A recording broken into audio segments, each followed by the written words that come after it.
Bonjour, alors je me présente, je suis Mélanie Robitaille, naturopathe, et je travaille avec les informations que Medical Medium Anthony William partage. Aujourd'hui, je veux vous parler de la satiété versus avoir des rages alimentaires.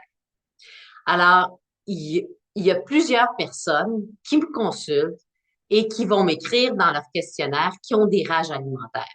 Je vous comprends à 100%, pas de jugement ici. C'est quelque chose que j'ai eu pendant des années et des années et des années, même si j'étais diplômée naturopathe.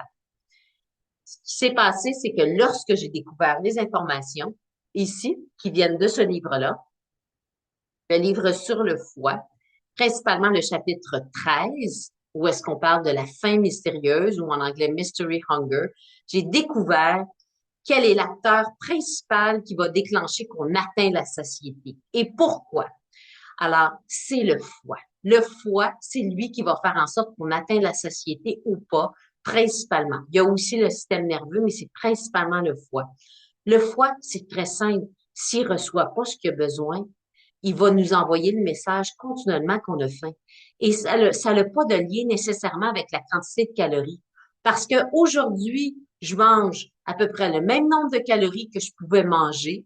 Donc, 2000, 2500, ça joue entre 2000, 2500 calories. Et puis, avant, le 2000, 2500 calories que je pouvais prendre était pas du tout composé de la même façon. Le profil nutritionnel complètement différent de aujourd'hui versus avant. C'était quoi la grosse différence? C'est qu'aujourd'hui, une grosse partie de mes calories qui viennent de bonnes sources de glucose et très peu qui viennent de gras. Versus avant, même quantité de calories égales, mais un bon pourcentage qui venait du gras et pas assez du glucose. Le foie, il n'y a pas besoin de protéines, il n'y a pas besoin de gras. Ce qu'il a besoin principalement, c'est du glucose. Je dis principalement parce qu'il y a d'autres choses aussi, mais c'est principalement le glucose et c'est ça qui va nous faire atteindre la satiété. Malheureusement, on se fait dire que on mange trop de sucre. Oui, trop de sucre raffiné, mais il y a une raison pour laquelle on est attiré vers le sucre, c'est qu'on en manque parce qu'on a peur de prendre les bonnes sources de sucre qui sont pas raffinées. Comme lesquelles? Quelles sont les meilleures sources de sucre qui sont facilement utilisables par le foie que Anthony William partage? Les fruits. Alors ici, là, c'est comme un magasin de fruits dans ma cuisine. Des bananes, je dois en avoir, mon Dieu, près d'une cinquantaine, des courges, des clémentines qui traînent partout. Bref, c'est important de manger beaucoup de fruits. Euh, D'ailleurs, je vais remettre de disponible la conférence gratuite. Dans le bas de la vidéo, vous allez voir un lien. C'est gratuit, mais vous devez vous inscrire. Alors, gênez-vous pas de partager le lien. Il y a au-dessus de 90 personnes qui l'ont vu, qui ont beaucoup, beaucoup apprécié. Donc, j'ai décidé de la remettre encore disponible pour une autre semaine.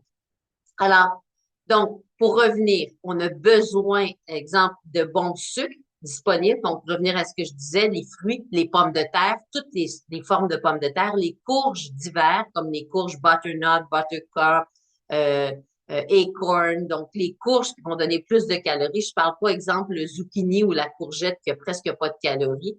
Le miel, l'eau de coco. Alors ça, ce sont des bonnes sources de glucose facilement utilisables par le foie.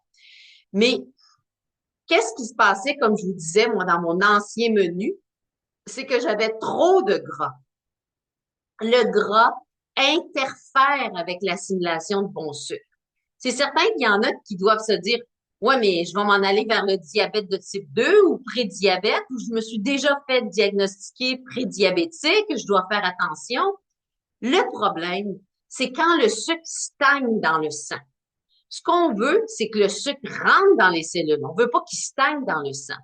Et ce que j'ai découvert comme information qu'Anthony William partage, c'est que ce qui nuit au fait que le sucre puisse rentrer dans le sang, puis là, on se retrouve avec des diagnostics de prédiabète, diabète de type 2, c'est que souvent, il y a beaucoup trop de gras dans l'alimentation qui empêche le sucre de rentrer dans les cellules. Donc, moi, je mange beaucoup, beaucoup, beaucoup de bonnes sources de glucose, mais vraiment beaucoup, beaucoup, beaucoup. Et je suis allée dernièrement faire un bilan santé. Je voulais me faire confirmé que j'étais bien ménopausée, j'ai 54 ans. Et puis, en même temps, on a vérifié ça et mon taux de sucre sanguin est parfait, mon A1C est parfait aussi. Donc, et je consomme énormément de glucides, mais très, très faible en gras. Le gras interfère avec l'assimilation de tous les nutriments, du glucose, mais de l'oxygène aussi, des sels minéraux. Donc, on a tout avantage à diminuer notre consommation de gras. Et avant, moi, j'étais végétalienne, je me disais, je comprends pas, oui, mais je noyais mes smoothies de graines, de noix, de noix de coco. Là, je parle pas de l'eau de coco qui a pas de gras, mais des flocons de noix de coco. Au dîner, beaucoup d'huile, beaucoup d'avocat, beaucoup de noix, beaucoup de graines. Les collations encore avec des noix, des graines. Bref, même si c'est du gras végétal, j'avais trop de gras dans mon alimentation au moment où je consommais des glucides, mais aussi tout le temps. Donc, mon sang était tout le temps chargé de gras. Donc, j'avais toujours faim parce que le sucre pouvait pas rentrer dans mon foie. Il y avait trop de gras dans mon sang.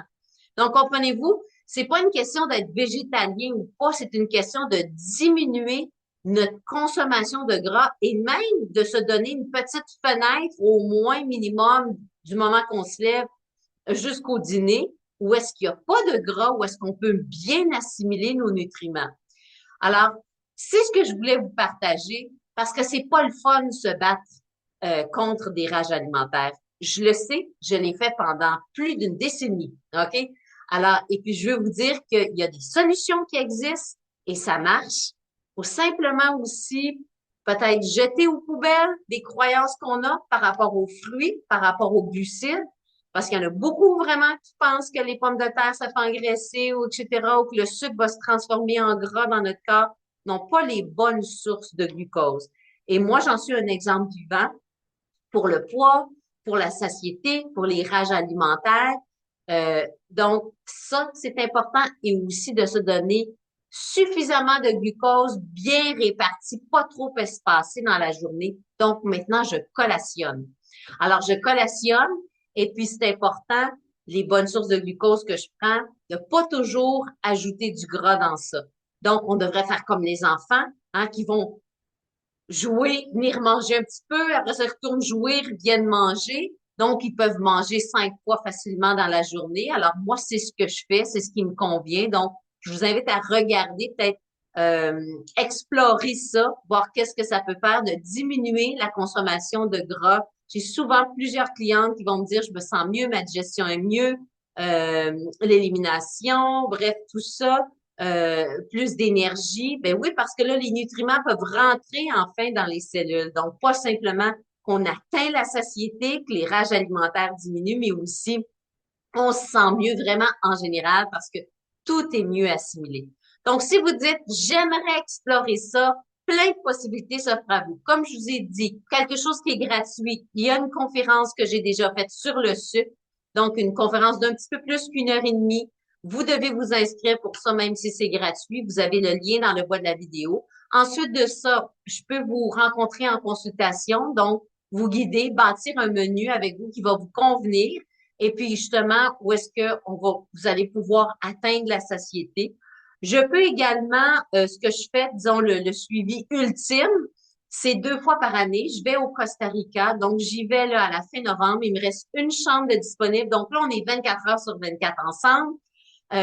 Et puis, naturellement, comme on vit ensemble, c'est dans ma maison là-bas, donc je peux voir des choses rapidement, puis il y a du coaching qui est donné. Donc, si c'est quelque chose qui vous intéresse, écrivez-moi. Il me reste une chambre de disponible. Et puis, il y a également la formation sur les protéines.